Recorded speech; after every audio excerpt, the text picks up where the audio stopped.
I'm happy to be here. Thanks for the opportunity to speak to everyone here about how to set your career goals.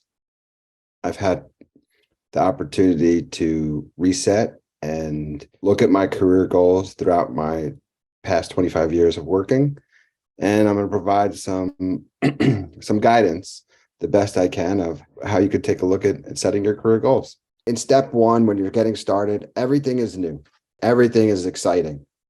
So be curious, look to upskill your knowledge through learning. It's all about showing up every day, and a little bit of value goes a long way. So look for ways you can add value, and that's how you grow your career. Growing comes with learning, and it takes a little bit of time to learn things sometimes.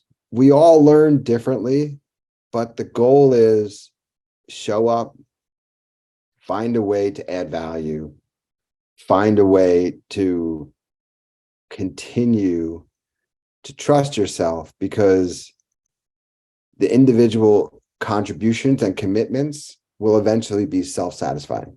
So step two, right? So we're talking about what's new is now old, but repetition enables efficiency and helps grow your skills.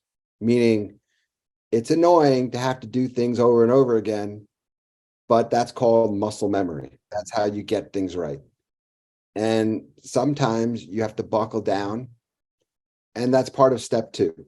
And part of that is some things we described: being collaborative, sharing, having intellect, and developing intellect, and repetition. Sharing your experience with others in this step helps you better understand the knowledge that you're gaining, and you're able to support others. And you could do that as an individual contributor, or, as I mentioned on the left lower part, by managing others. And just because you're an individual contributor doesn't mean you're not in the management role.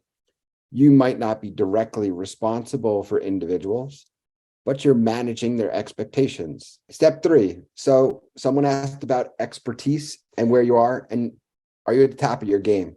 I think no one is ever at the top of their game. In this step, although it's step three and my final step, really you have a curiosity, and that's in the thirst for continued knowledge and understanding. You're continuing to learn and grow. That's just normal, right? And although your skills are becoming expert level, you're also sharing those skills with others.